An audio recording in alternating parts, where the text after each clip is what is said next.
एक कहानी देखते हैं, एक कहानी सुनते हैं। Oh my God! कितनी गर्मी है और बाहर कितना शोर है। एक बीएमडब्ल्यू में बैठे हुए, एक महंगी कार में बैठे हुए परिवार आपस में बात कर रहे थे और बड़े खुश हो रहे थे कि हमारे पास एक महंगी सी कार है तो हमें गर्मी पता नहीं चलती है और ना हमें शोर सुनाई देता है, क्योंकि बाहर कोलाहल जो हो रहा है हमारे कान तक नहीं पहुंच जाता है। मद मस्त से वो अच्छा सा संगीत सुनते हुए बस आगे बढ़े चले जा रहे थे, आगे बढ़े चले जा रहे थे।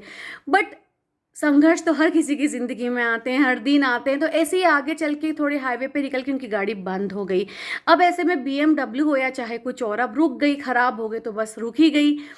वो उतर जाते हैं, सारे लोग अपनी पानी की बॉटल्स को कैरी करते हैं और वो सोचते हैं कि जब तक कार मैकेनिक आएगा ठीक करेगा। चूंकि महंगी गाड़ियों के लिए मैकेनिक भी ढूंढना बड़ी मुश्किल की बात होती है और चूंकि वो हाईवे पे तो इतनी आसानी से कुछ मिलने नहीं वाला था, तो उन्होंने विचार किया कि चलिए हम लोग सब मिल के आगे चलते हैं, कहीं एक जगह मिलेगी तो हम वहाँ पे बैठ जाएंगे, कहीं पेड़ दिख जाए, पेड़ की छाया मिल जाए।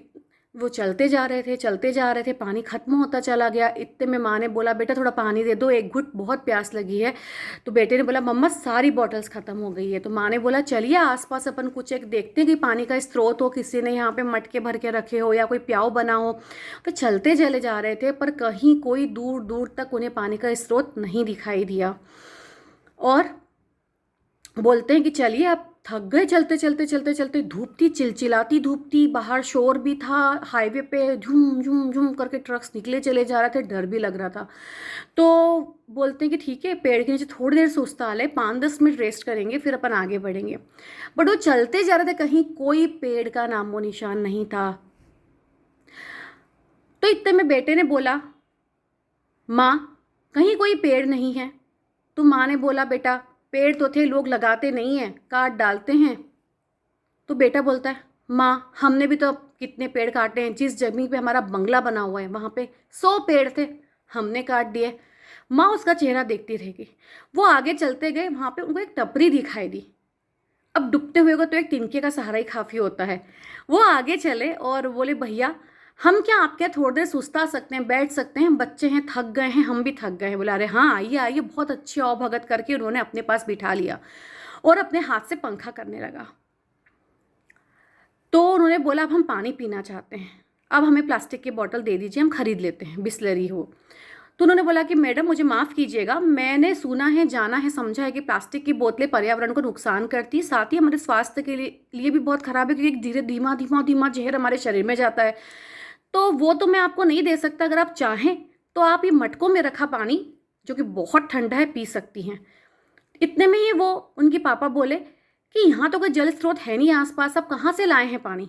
तो उन्होंने बोला, दिन ब दिन घटते हुए पानी के स्रोत, पानी का स्तर नीचे जा रहा है, बोरिंग बंद होते जा रहे हैं और ऐसे में जो राहगीर होते हैं उन्हें पानी मिलता ही नहीं है। तो ऐसे में सुबह इस टपरी पे आने से पहले मैं और मेरी पत्नी मेहनत करके 20 किलोमीटर दूर गांव से ये मटके भर लेते हैं, तो आप चाहें तो इसका पानी ले सकते हैं। वो लोग आश्चर्यचकित देखते रह गए कि आजकल के ज़माने में इतना समझदार व्यक्ति। फिर वो लोग सुस्ता लिए, पानी पी लिया। बोले, अब तुम बीमार भी पड़ सकते हैं। बच्चों ने बोला, क्योंकि आरओ का पानी पीने की आदत थी, अब तुम बीमार पड़ सकते हैं। ऐसे में उनकी माँ की आंखों में आंसू आ जाते हैं और बोलती कि नहीं बेटा, पहले के ज़माने में यही होता था, मल्टीनेशनल कंपनियों के द्वारा ये पानी जो बिकने लगा है, हम खरीदने लगे हैं, आरओ का हमने पीना सीख लिया। तो ऐसे में हमारी जो भारतीयता थी, हम जिस प्रकार से मजबूत इम्यूनिटी के थे, वो सब खत्म होती जा रही है। आप पी लीजिए, कुछ भी ऐसा नहीं होगा, आप ले लीजिए। तो बच्चे बड़े खुश रहे और भूख भी लगने लगी थी उनको। तो उन्होंने फटाफट बाजरे की रोटी, मोटे अनाज की रोटी और इतनी स्वादिष्ट सब्जी बनाई, देसी दाल। आहा, बच्चों को तो पहले लगा कहाँ हम पिज़्ज़ा बर्गर खाने वाले हैं और कहाँ हम ये बाजरे की रोटी और ये खाएंगे दाल, खड़ी दाल। खाते ही इतना स्वाद लगा कि उनके साथ जो दादी माँ चल रही थी वो तो बिलक बिलक के रोने लगी कि हाँ, मैं पहले दिनों में यही खाया करती थी और यहीं से मेरी गृहस्थी शुरू हुई थी। अब चलने का समय निकट आ गया था, मैकेनिक आ चुका था, वो ठीक कर रहा था। तो उन्होंने कहा, चलिए आप फाइनल विदा ले ली जाए। तो जाते जाते जैसे ही वो खड़े हुए, वैसे ही वो उस बच्चे को, उस टपरी वाले को ज़्यादा पैसे देने लगे। तो बोला कि नहीं मैडम मुझे टिप नहीं चाहिए, बस अब जाते जाते मेरे यहाँ पे रखे हुए ये पौधारोपण के लिए छोटे छोटे मासूम पौधे लेते जाइए। जहाँ आपको जगह मिले, जहाँ आप ध्यान रख सके, वहाँ पे ये पौधे ज़रूर से लगा दीजिएगा। तो मेरे लिए जो टिप आप दे रही हैं मेरे बच्चों के लिए, अगर आप बच्चों के लिए शुद्ध प्राण वायु की व्यवस्था कर सकती हैं तो वो कर दीजिए। वो परिवार तो पूरा नतमस्त हो गया था कि आजकल के ज़माने में इतना समझदार व्यक्ति जो हर चीज़ को स्वच्छता, प्रकृति संरक्षण के हिसाब से चल रहा है, हमें इनसे कुछ सीखना चाहिए, समझना चाहिए।